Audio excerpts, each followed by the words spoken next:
23절로 26절까지입니다. 히브리서 11장 23절로 26절까지의 말씀 한 절씩 교독합니다. 23절 믿음으로 모세가 났을 때에 그 부모가 아름다운 아임을 보고 석 달 동안 숨겨 왕의 명령을 무서워하지 아니하였으며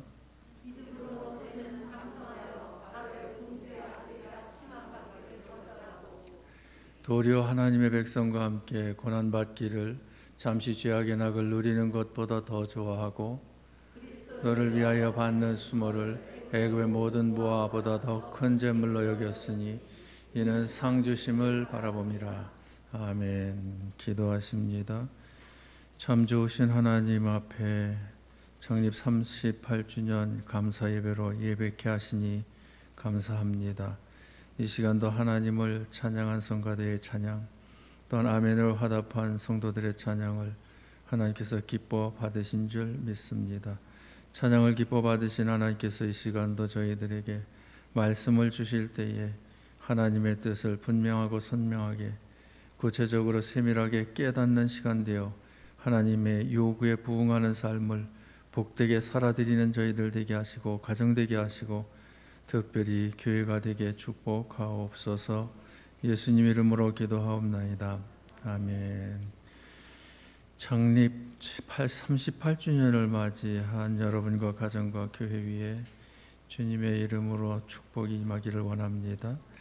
그 김영배 목사가 사역하는 진일교회는 38년 됐고 모세가 사역하는 광야교회는 40년 목회를 했습니다. 모세약 사역하고 김 목사 사역하고 횟수가 비슷해요.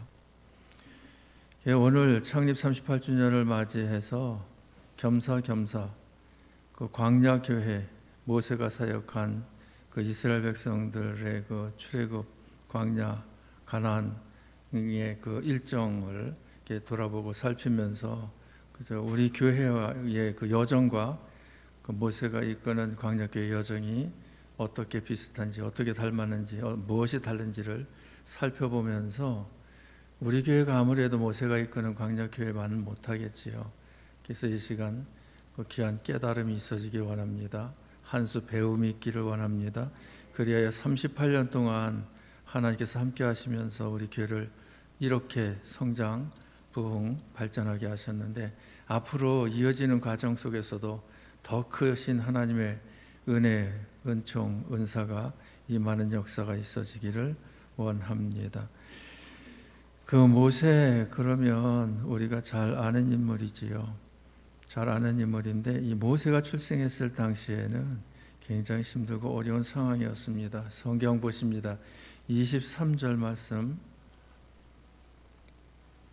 같이 믿음으로 모세가 났을 때에 그 부모가 아름다운 아임을 보고 석 달 동안 숨겨 왕의 명령을 무서워하지 아니하였으며 여기 23절 말씀에 보면 모세가 났을 때 무엇으로 났다고요?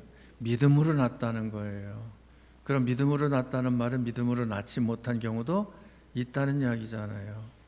그 당시 아들을 낳으면 죽이라고 해가지고 아들을 낳으면 나일강에 던지라고 해가지고 그 굉장히 큰 어려움과 핍박이 있었는데 대부분의 대다수의 그 가정들은 아들 낳았다 그러면 명령한 대로다가 나일강에 던져 죽게 하고 산파들이 또 동원되어져 가지고 또 위협을 느끼기도 하고 했는데 이 모세가 나왔을 때는 그 부모가 믿음으로 하나님께서 주신 선물 그리 쉽게 포기할 수 없다 해가지고 석 달 동안 숨겨 키우면서 왕이 아들이면 죽이라고 하는 이 명령을 무서워하지 않았다.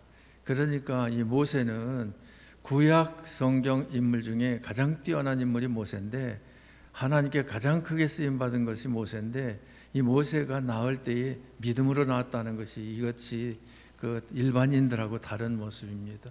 24절 말씀 보십시다. 같이 믿음으로 모세는 장성하여 바로의 공주야 되리라 칭함받기를 거절하고 여기 보면 모세가 나을 때도 무엇으로 낳았지만 믿음으로 낳았지만 그래가지고 그 왕의 명령을 두려워하지 아니하고 그저 하나님께서 주신 선물 믿음으로 받았거니와 이 모세가 장성하도록 성장하도록 할 때에도 무엇으로 성장했다? 믿음으로 모세가 성장했다. 그래가지고 믿음으로 성장한 그 모습을 이제 그 바로의 공주의 아들이라 칭함을 거절했다. 그 당시에 최강국이 애굽이었고 애굽의 공주인데 그 왕족인데 그의 왕자가 되었어요. 양자가 되어졌어요. 그러면 바로 공주가 누리는 그 부귀영화를 누릴 수 있는 그런 모세다 이 말입니다. 그런데 그 부귀영화를 마다하고 거절을 하고 하나님의 백성과 함께 고난받는 편을 택한 것을 볼 수 있습니다. 그래서 좀 더 자세히 살펴보면 모세가 출생할 당시에 이 바로 왕과 애굽 사람들의 그 핍박이 극에 달했어요. 그래서 이스라엘 백성들이 번성하면 그저 이 외적들과 합심해 가지고 자기들을 공격할까 봐 지레 겁을 먹고 지레 무서워하고 두려워하면서 이스라엘 백성들을 번성하지 못하게 하자 해 가지고 이제 방법을 동원하는데 크게 세 가지 방법을 동원한 것을 볼 수 있어요. 첫 번째 방법이 출애굽기 1장 11절입니다. 같이 감독들을 그들 위에 세우고 그들에게 무거운 짐을 지워 괴롭게 하여 그들에게 바로를 위하여 국고성 비돔과 라암셋을 건축하게 하니라. 자, 감독들을 세워가지고 이스라엘 백성들로 하여금 무거운 짐을 지우는데 괴롭게 하는데 그들로 하여금 무엇하게 한다고요? 국고성을 짓게 하는데 비돔과 라암셋을 건축하게 했다는 겁니다. 그리고 성경에 보니까 그 흙 이기기와 벽돌 굽는 일, 농사 짓는 일 이런 일들을 그러니까 이 일을 아주 고역을 시킨 거지요. 아주 힘들게 일을 시킨 겁니다. 왜 이렇게 힘들게 일을 시킵니까? 하루 종일 해 뜰 때서부터 해 질 때까지 힘들게 그저 피땀 흘리면서 이 일을 시키면 너무너무 피곤해서 집으로 돌아가 가지고는 아이를 만들 수가 없는 거예요. 그 방법을 동원하는 거예요. 그런데 이스라엘 백성들은 하나님께서 건강을 주셔서 끄떡 없어요. 아무리 힘든 일을 시켜도 끄떡 없이 그 자녀들을 번성시키는 거예요. 그래가지고 첫 번째 방법 실패했어요. 그러니까 두 번째 방법을 동원하는데 1장 15절입니다. 같이 애굽 왕이 히브리 산파 십부라라 하는 사람과 부하라 하는 사람에게 말하여 16절 이르되 너희는 히브리 여인을 위하여 해산을 도울 때에 그 자리를 살펴서 아들이거든 그를 죽이고 딸이거든 살려두라. 자, 두 번째 누구를 동원하는가 하면 산파들을 동원해. 산파라는 것은 아기를 받는 그 여인들을 이야기해서 산파라고 그래요. 그 산파에게 은근히 명령하기를 비밀리 명령하기를 그 히브리인들이 이스라엘 백성들이 자녀를 낳는다 가지고선 너희들 와서 해산 좀 해달라 그러면 쫓아가서 보고서는 무엇이 달렸으면 고추가 달렸으면 죽이고 달리지 않았으면 살려라. 그런데 이 산파들 이름까지 나오잖아요. 누구와 누구다? 십부라라고 한 산파와 부하라고 하는 산파인데 이들이 하나님을 공경한 거예요. 하나님을 두려워하는 거예요. 그래서 하나님의 백성들을 해코지 하는 일을 못하는 거예요. 그래가지고 죽이지를 않았어요. 그러니까 왕이 불러다가 왜 명령을 거역했느냐 그러니까 이스라엘 백성들은 건강해서 아이 낳는 소문 듣고서는 그저 달려가 보면 벌써 나놓은 걸 어떻게 죽입니까?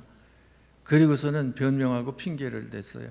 그랬더니 하나님께서 그 산파들 그 가정을 크게 축복하셨다, 은총을 베푸셨다는 것을 성경에서 말씀하셔요. 자, 두 번째 방법 실패해서 성공했어요. 실패했죠. 그 다음에 세 번째 방법을 동원하는데 출애굽기 1장 22절입니다. 같이 그러므로 바로가 그의 모든 백성에게 명령하여 이르되 아들이 태어나거든 너희는 그를 나일강에 던지고 딸이거든 살려두라 하였더라. 그 바로가 명령을 내리는 거예요. 그 당시에는 완전히 독재 중에 독재지요. 내 아들 내 딸인데 죽이라 말라 그것을 왕이 명령한다고 하는 것이 그게 참 있을 수도 없는 일인데 옛날에는 그랬어요. 걔 아들을 낳으면은 어떻게 하라고요? 나일강에 던져 죽이라는 거예요. 딸이면 그냥 살려두라는 거예요. 그래서 이스라엘 백성들을 번성하지 못하게 그래서 나일강에 던져 죽이라는 이 명령이 떨어진 거예요.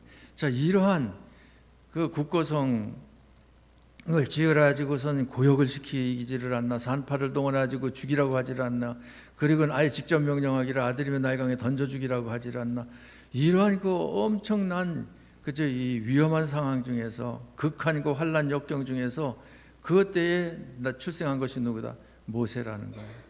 그러면 믿음이 없는 일반인들은 왕이 명령한 대로 누구보다 누구를 더 두려워해? 하나님보다 왕을 더 두려워해.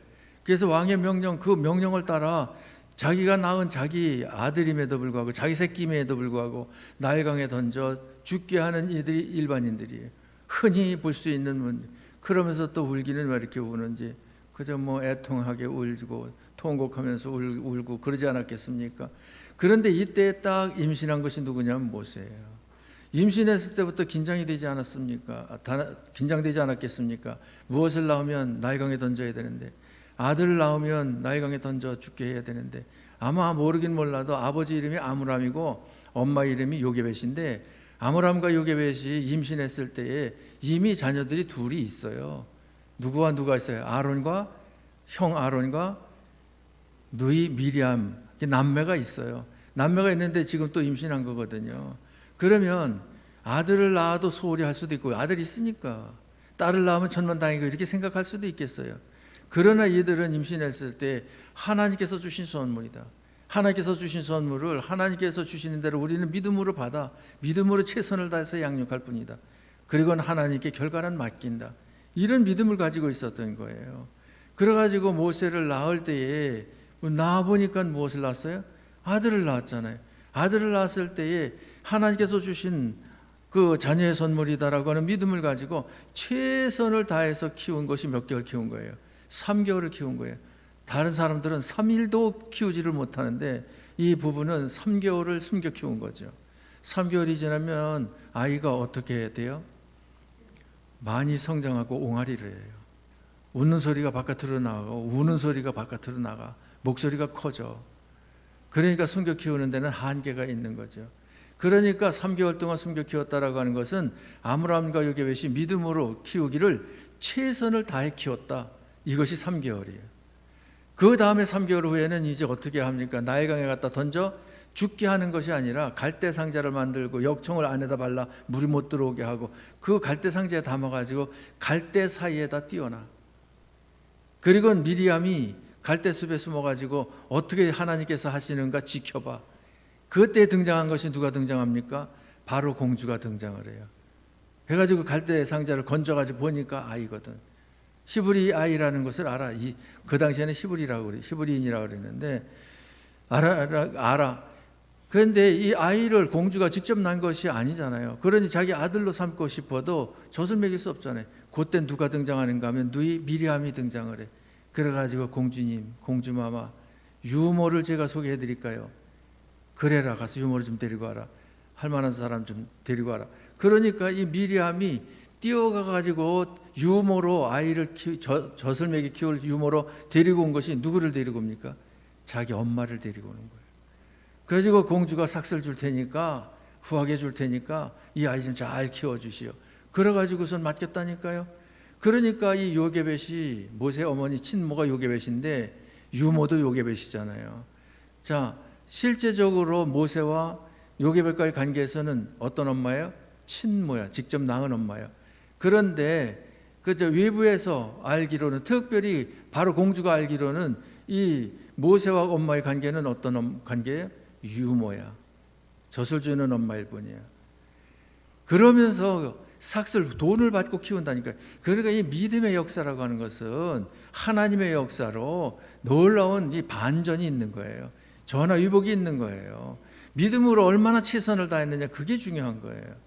최선을 다하지 않냐고 쉽게 나일강에 던진 그 엄마 아빠들은 전부 다 자식을 죽게 한 거예요. 하나님께서 주신 선물을 포기를 해버린 거예요.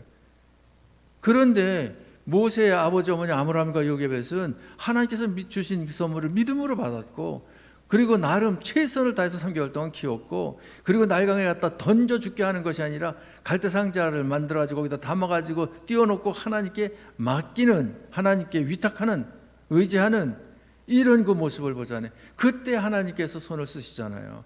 공주를 만나게 하고 유모를 구하게 하고 또 유모, 친모이면서도 유모로서 젖을 먹이 키우게 하고. 그러니까 지금 요게벳은 신나지 않아요. 너무 신나지. 내 자식을 키우는데 부담 없이 키우는 거예요. 혹시 아들 낳았다고 해가지고 소문나서 그저 이 나일강에 던져 죽게 할까? 그거 두려울 필요 없어요. 누가 뭐라 그러면 누구의 아들이요? 바로 공주의 아들이요? 유모로서 지금 위탁받아서 양육하는 것이요? 그리 말하면 누가 뭐라 할 거예요? 공주의 아들이라는데, 왕족이라 그러는데. 그러니까 내 아이를 내가 젖을 먹여 키우면서도 못 받으면서 키워요. 삭슬 받는, 돈을 받으면서 키운다. 이런 엄마 있으면 나와보라 그래요. 돈을 받으면서 내 자식을 키우는 엄마가 어디 있냐고요. 그저 그 자식을 위해서 희생하는 거지. 그런데 이 요게벳은 돈을 받으면서 삭슬 받으면서 모세를 키우는 거예요. 키우기를 못할 때까지, 젖될 때까지. 그러면 이 아버지 아므람과 요게벳에게 있어서는 모세를 젖될 때까지 키우면서 해야 할 일이 뭡니까? 너는 하나님의 백성이다. 너는 히브리인이야. 하나님을 공경해야 돼. 너는 애굽 사람들과 같은 모습으로 살면 안 돼. 우상을 섬기면 안 돼. 세상에 죄 악을 행하면 안 돼. 하나님만 섬기면서 하나님 말씀만 순종하면서 저 가나안 땅, 하나님께서 약속한 그 땅을 바라보면서 그저 믿음으로 승리의 삶을 살아야 돼.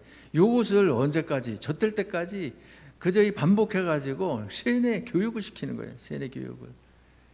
그리고서는 궁궐로 보내잖아요. 그리고 궁궐에서 40년 동안 살고, 그리고는 그저 이 동족을 괴롭히는 그 애굽 사람을 쳐 죽이고, 그리고 미디안 광야로 다 도망가서 그곳에서 광야 생활 40년 동안 하고서는 하나님께 부름 받아가지고 와서 이스라엘 백성들을 이끌고 출애굽하는 역사를 이루지 않습니까? 그리고 40년 동안 광야 이스라엘 백성들을 인도한 후에 그저 이 요단강을 건너 가나안 땅에 들어가게 하는 것이 모세인 것을 볼 수가 있습니다. 자, 그러니까 첫 번째 우리가 무엇을 볼 수 있는가 하면, 모세를 낳을 때 무엇으로 낳았고 믿음으로 나왔고, 모세가 장성할 때 무엇으로 장성했고 믿음으로 장성했다라고 하는 것이, 이게 중요한 거예요.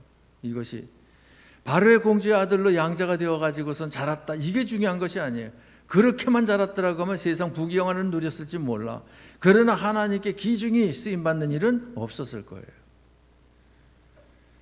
자, 모세가 된 것이 믿음으로다가 나왔고 믿음으로다 장성한 것이, 이것이 복된 겁니까? 아니면 바로의 공주의 아들로 양자된 것이, 그것이 복된 겁니까? 둘 중에 하나를 선택하라 그러면 여러분들은 어느 쪽을 선택하겠어요? 모세 쪽입니까? 바로 쪽입니까? 공주 쪽입니까? 요게벳 쪽입니까? 공주 쪽입니까? 요게벳 쪽을 선택하시기 바랍니다. 이러한 말씀을 통해서 우리 진일교회가 개척했을 때에 성도들 없었죠. 동생들만 데리고서 시작을 했으니까. 그리고 이 동네에 집들도 많지 않았어요. 사람들도 별로 없었어요.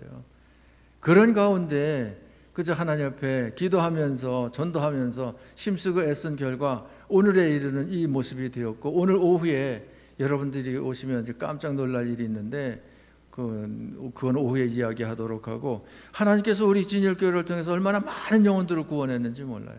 얼마나 많은 영혼들이 예수를 영접하고 그저 이 믿음을 가지고 그저 이 동서남북 그저 사방으로 다 흩어져 가지고 생활하는지 몰라요. 누가 역사하셨다? 하나님이 역사하셨다라고 하는 것을 볼 수가 있죠. 그래서 육적으로도 우리들의 자녀들을 믿음으로 낳고 믿음으로 그저 성장하도록 해야 되겠거니와, 영적으로도 우리가 불신자들 믿음으로다가 복음을 전해서 믿음으로 낳은 자녀를 삼고 그들이 믿음으로 잘 성장 발전할 수 있도록 우리가 무엇이 되어야 합니까? 믿음의 부모가 되어서 낳고 믿음의 부모가 되어서 성장시켜야 할 줄 믿습니다. 이러한 사실을 우리들에게 교훈을 해 주십니다. 그 다음에 두 번째, 모세가 믿음으로 장성했다라고 하는 것을 확실하게 보여주었습니다. 자, 우리들도 마찬가지 믿음을 가지고 있지 않습니까? 그런데 성숙한 믿음이다라고 하는 것을 확실하게 보여줘야지 그것이 진정 하나님께 인정받고 성도들에게도 인정받는 믿음이지, 나는 믿음이 좋아, 믿음 생활한 지 한두 해가 아니야, 30년 40년 신앙생활했어, 말로만 그런다고 보여주지 못하면 그것은 그 참신앙이라고 할 수가 없다라고 하는 겁니다. 자, 그러면 어떻게 모세는 장성한 믿음을 확실하게 보여줄 수 있었을까? 24절 말씀 봅시다. 11장 24절. 히브리서 11장 24절 같이, 믿음으로 모세는 장성하여 방주의 공주의 아들이라 칭함받기를 거절하고. 자, 여기서 장성한 모습, 장성한 모습을 보여준 것이 어떻게 보여줬습니까?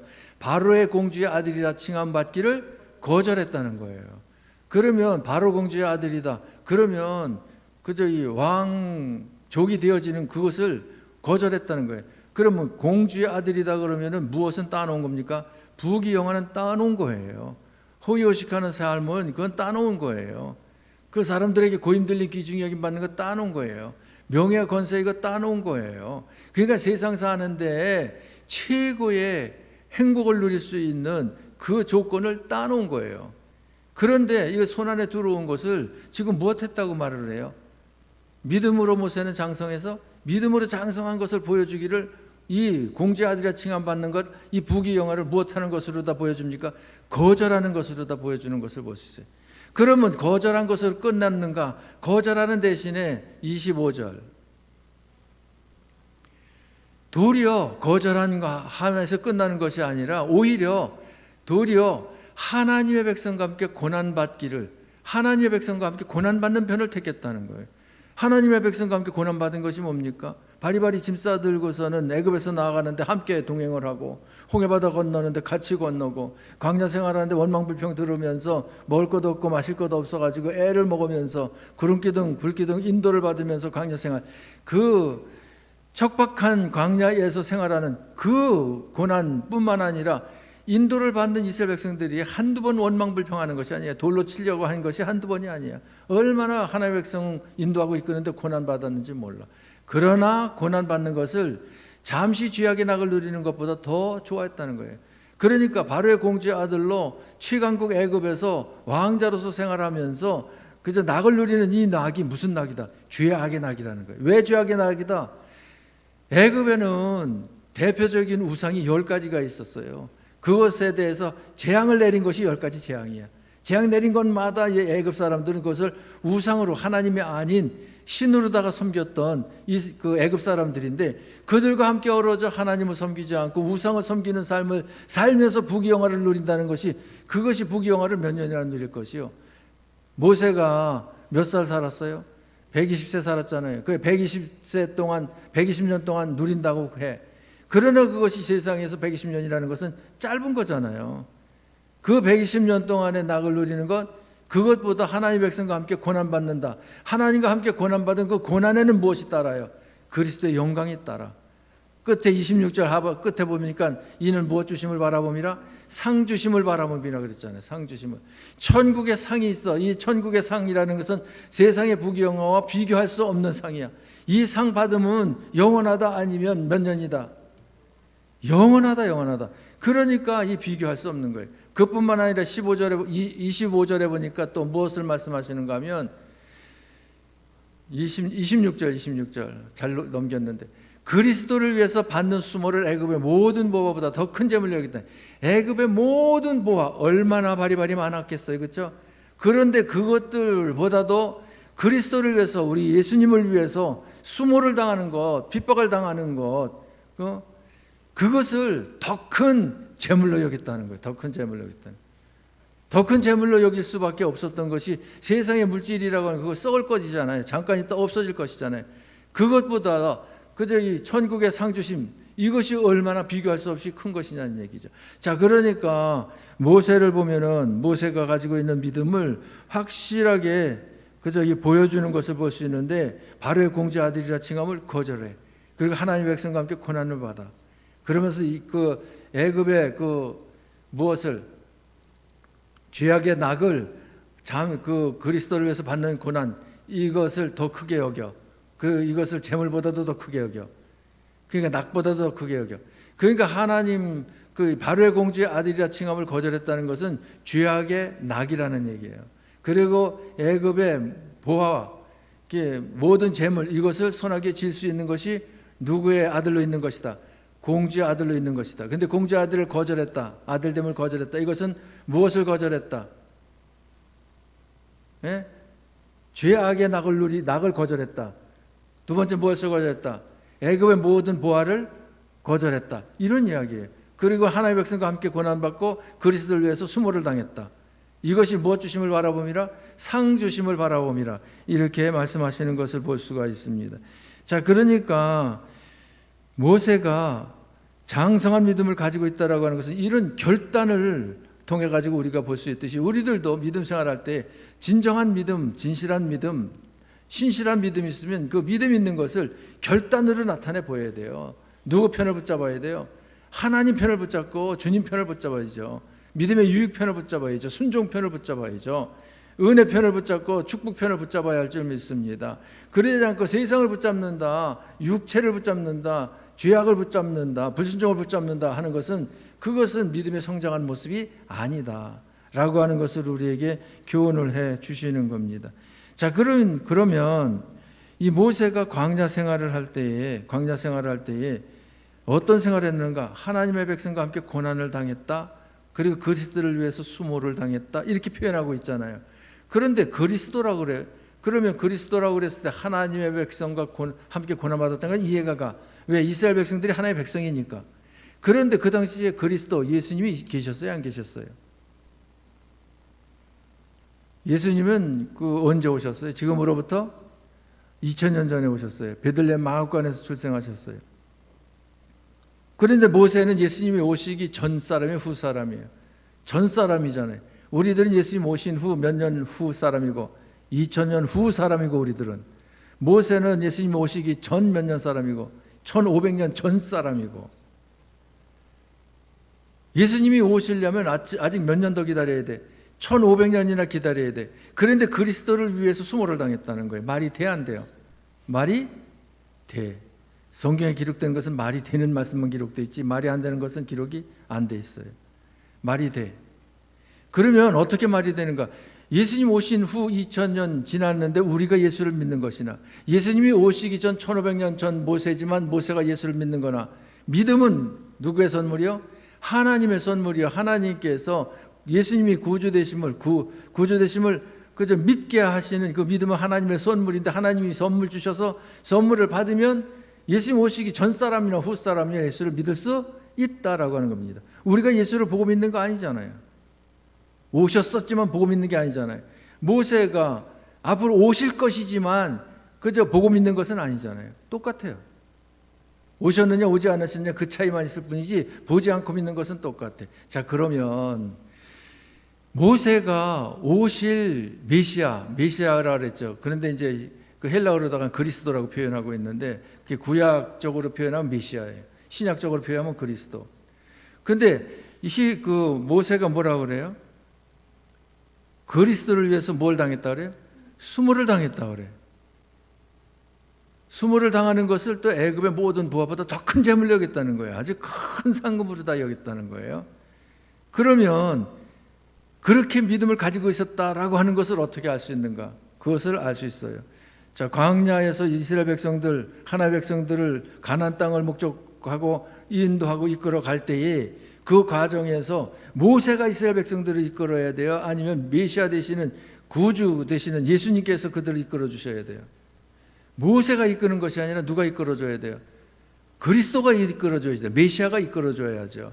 그러니까 하나님의 백성이라고 하면 광야 생활할 때 내가 사는 것이 아니라 어떤 사람의 인도와 보호를 받아 사는 것이 아니라 누구와 이끌어 주시는 대로, 나를 구원하신 내 안에 계신 예수님이 인도하시는 대로 이끌어 주시는 대로 살아드리는 것이, 그것이 진정한 믿음이다 이 말입니다.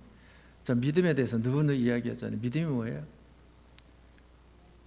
영접하는 자 곧 그 이름을 믿는 자들에게는 하나님의 자녀가 되는 권세를 주셨으니, 믿음이 뭐예요? 영접하는 것. 영접이 뭐예요?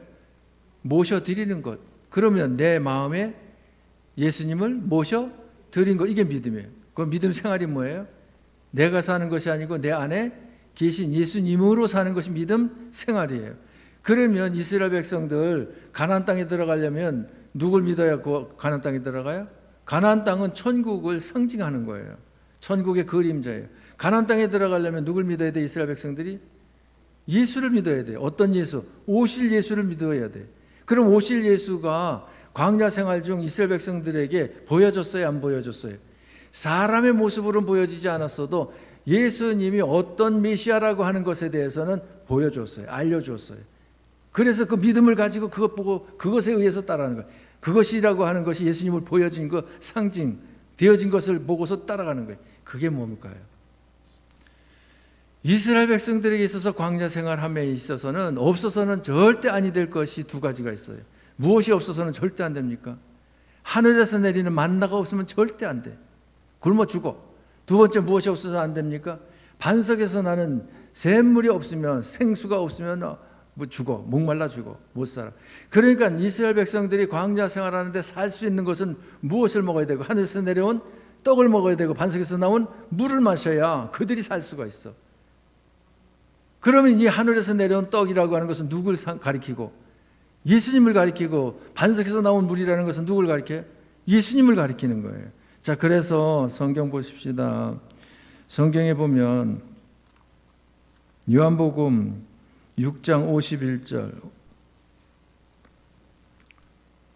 같이, 나는 하늘에서 내려온 살아있는 떡이니 사람이 이 떡을 먹으면 영생하리라. 내가 줄 떡은 그 세상의 생명을 위한 내 살이니라 하시니라. 자, 여기 보면 나는 하늘에서 내려온 무엇이라고요? 살아있는 떡이니 사람이 이 떡을 먹으면 영생하리라. 자, 그러니까 예수님께서 하늘에서 내려온 산떡이라는 거예요. 내가 줄 떡은 그 세상의 생명을 위한 내 살이니라. 예수님께서 십자가 못 박히실 때 살이 찢겨졌잖아요. 그러니까 살을 내어주셨잖아요. 찢겨주셨다는 것이 내어주신 것이. 그 살이 무엇이라는 거예요? 영생을 얻게 하는 하늘에서 내려온 떡이라는 거예요.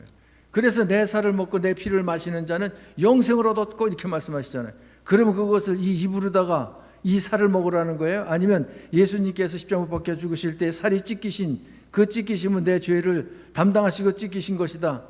피 흘리신 것은 내 죄를 대신 씻으시기 위해서 피 흘리신 것이다. 살을 찢기시고 피 흘리신 것은, 그리하여 죽으신 것은 내가 죄 가운데 죽어야 할 것을 대신 죽어주신 것이다. 예수님은 그러므로 죄 가운데서 나를 구원할 구주가 되신다.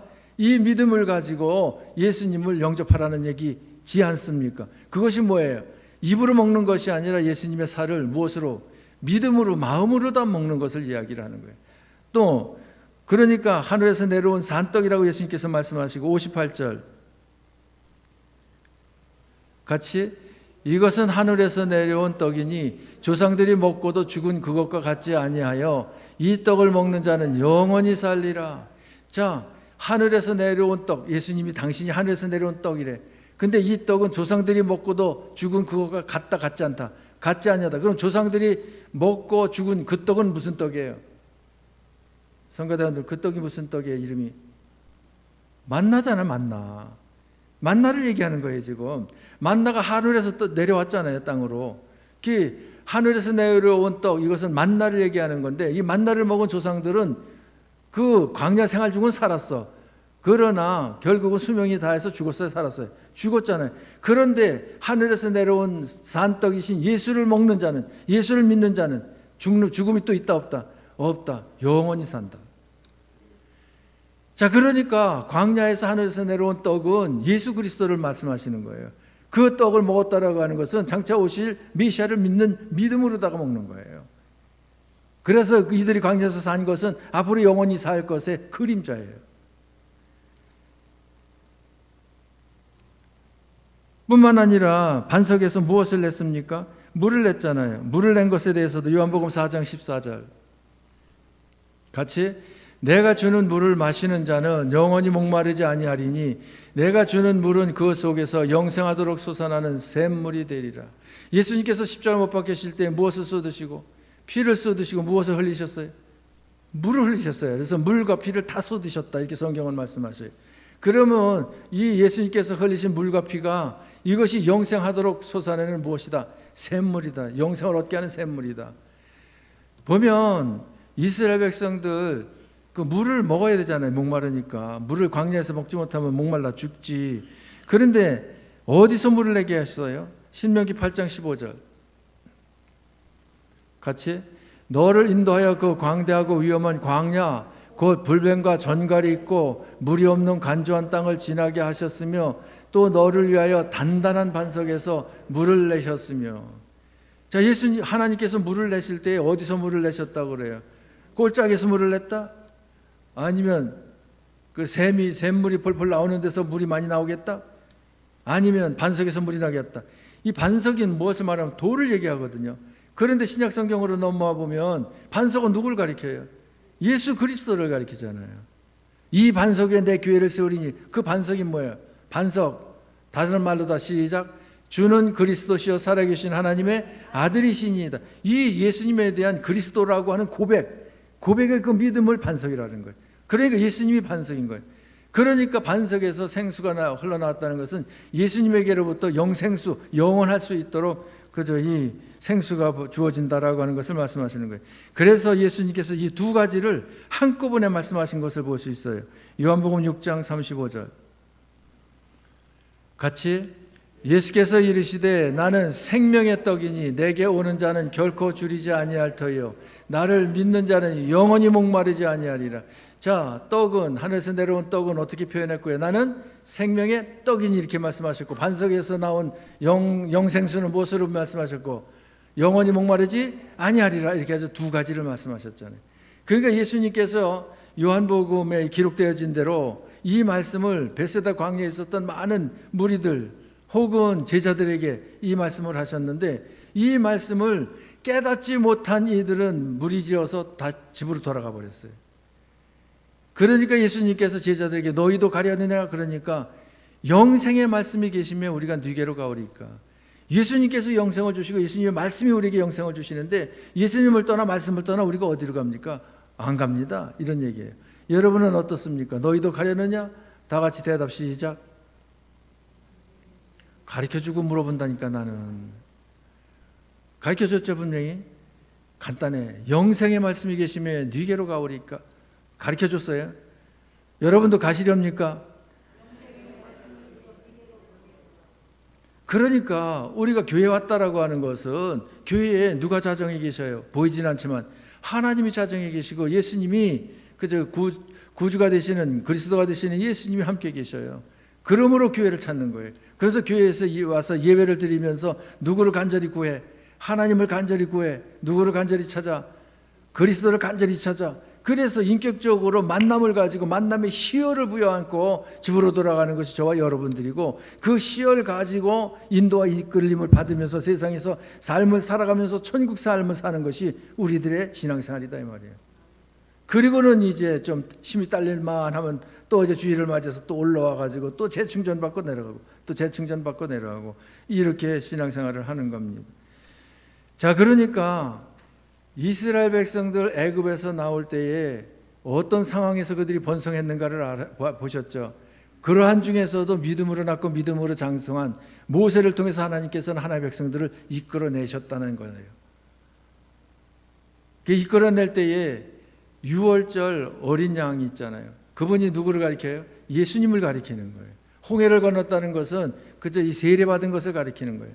광야 생활한다는 것은 믿음 생활해 나가는 것을 얘기하는 거예요. 그러다가 이제 요단강을 만나면, 요단강을 건너는데 요단강 건너가 만날이 무엇을 말해요? 요단강은 죽음을 이야기하고, 요단강 건너 가나안은 뭘 말해요? 천국을 말하는 거예요.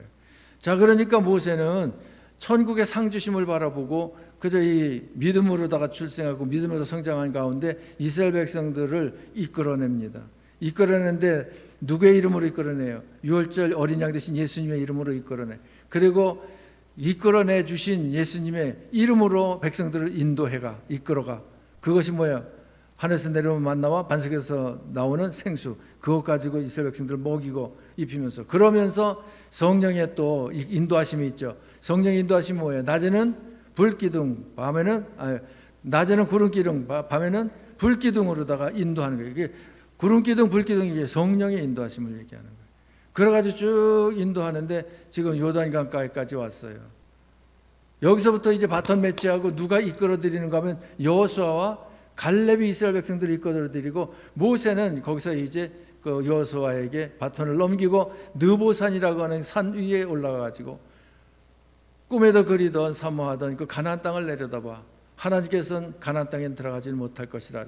그래서 모세가 들어가지는 못하고 느보산에서 죽어. 그러나 무덤이 어디 있는지는 알지를 못해. 그러면 모세가 천국 갔어요, 못 갔어요? 천국을 상징할 뿐이지 가나안 땅이 천국은 아니에요. 그래서 가나안 땅에서 살면서 이스라엘 백성들은 어디서 살 것을 바라보면서, 천국에서 영원토록 살 것을 바라보면서 그 땅에서 살라는 거죠. 그래서 지난 주일날 아브라함이 가나안 땅에 왜 가야 되는지 이유를 알았다 몰랐다? 몰랐기 때문에 그래서 하란으로 가가지고서 뺑뺑 돌다가 가나안 땅에 가긴 가는데 가나안 땅에서 또 남방으로 옮겼다가 애굽으로 내려갔다 또 올라왔다는 것을 얘기했잖아요. 왜? 가나안 땅에 갈 바를 몰라. 그런데 가나안 땅, 이 가나안 땅이 척박한 땅이지만 이곳에서 사는 삶에 누가 함께 하시고 하나님이 함께 하시고 하나님의 말씀이 함께 하시고 하나님의 인도가 함께 하시고 하나님이 그저 이 영육간의 축복하심이 함께 하시고, 그러니까 하나님과 더불어 삶을 사는 그 삶의 실력을 쌓은 만큼 천국을 기업으로 주시려고 하는 그 목적이 가나안 땅에 있구나.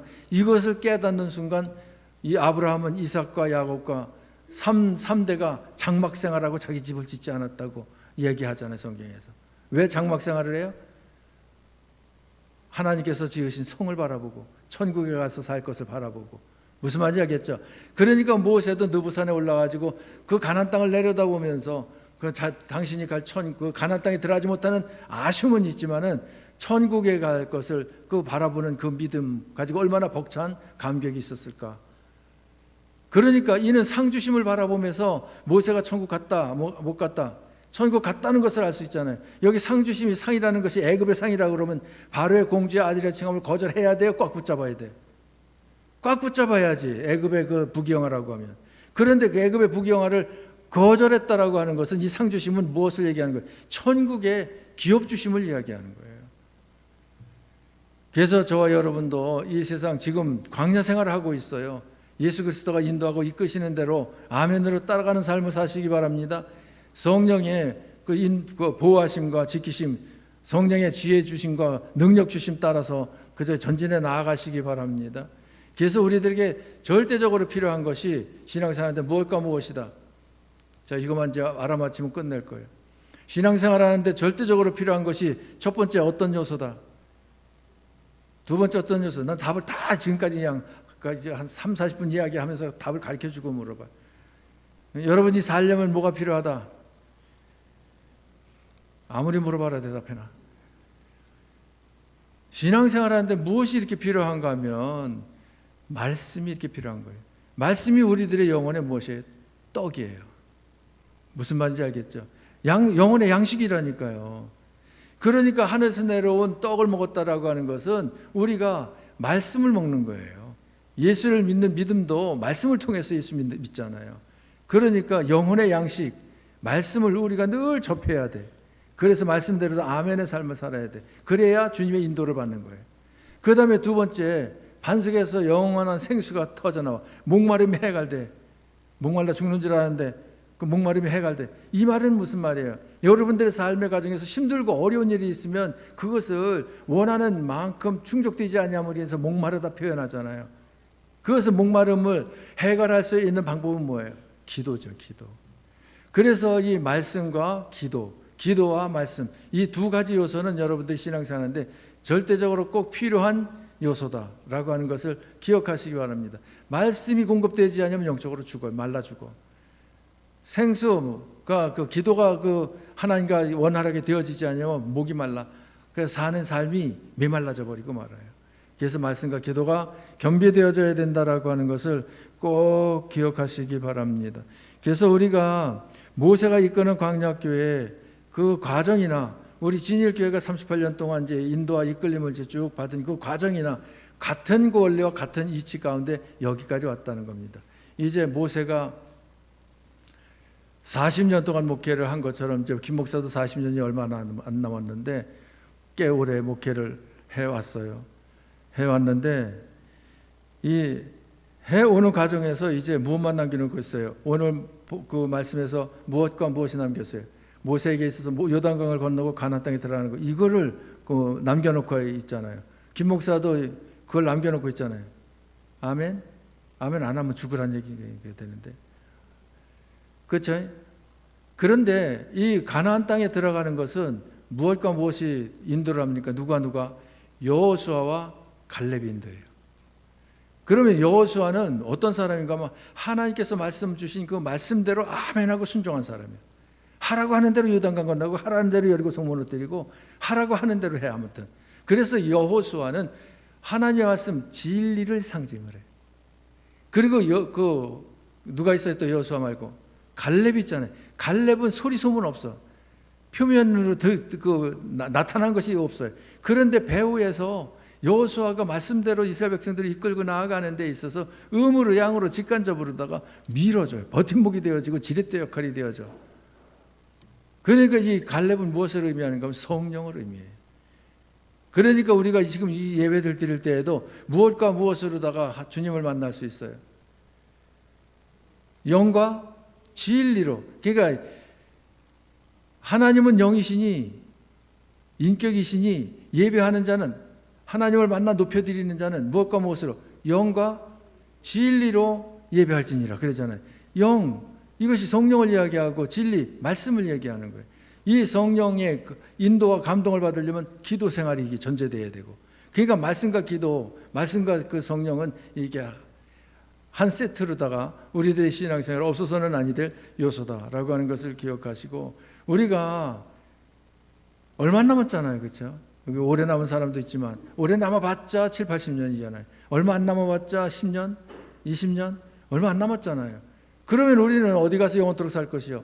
천국 가서 영원토록 살 것인데, 세상의 것에 미련을 둔 나머지 천국의 상급을 잃어버리는 어리석은 삶을 살면 안 된다 라고 하는 것을 꼭 기억하시고, 그저 하나님께서 우리 진일교회를 세우셔서 광야 생활 이렇게 펼쳐나가게 하시는데, 여러분 모두가 요단강을 건너 가나안 땅에 입성하는, 그리고 가나안 땅에 들어가서는 무엇해요? 지파별로 가족대로 무엇을 나눠줬어요?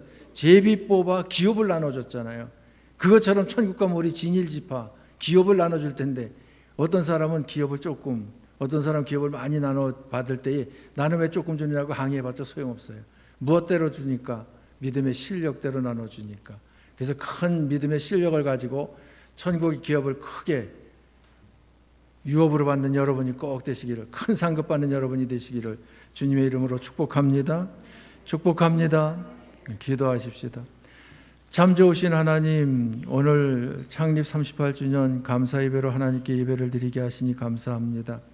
38년 동안 하나님께서 교회를 세우시고 인도하시고 이끌어 주신 그 과정이, 하나님께서 모세를 출생하게 하시고 모세를 세워 이스라엘 백성들을 애굽에서 이끌어내고 광야 생활 인도하게 하신 그 과정과 같은 원리와 같은 이치를 가지고 있음을 저희들이 봅니다.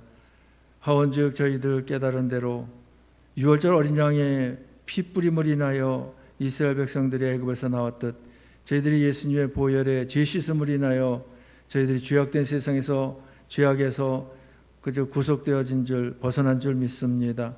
이제 성령 세례를 통해서 홍해바다를 건너서 광야 생활하듯 저희들이 성령 세례를 받고 광야 생활, 신앙 생활을 펼쳐나가고 있사온데, 신앙 생활 중 하늘에서 내려오는 떡, 그리고 반석에서 솟아오르는 샘물, 이 떡과 물을 먹음으로 생명을 얻고 생명을 유지하면서 저 하나님의 약속했던 가나안, 저 천국을 향해서 나아가는 것이 이스라엘 백성들이요 또한 저희들의 모습인 줄 믿습니다. 하온즉 떡을 무시하지 않게 하시고 생수를 무시하지 않게 하여 주옵소서. 떡이 없으면 죽는 줄 알게 하시고 또한 기도가 없으면 목마를 줄 알게 하여 주옵소서. 하온즉 저희들이 하나님의 말씀을 늘 읽고 듣고 지키기를 힘쓰고 애쓰게 하여 주시며, 하나님 앞에 밤이고 낮이고 부르짖어 기도함으로 하나님의 뜻대로 삶을 삶에 풍성한 삶, 넘치는 삶, 충만한 삶을 살아 할렐루야 하나님께 영광 돌리는 저희들 되어지기 원합니다.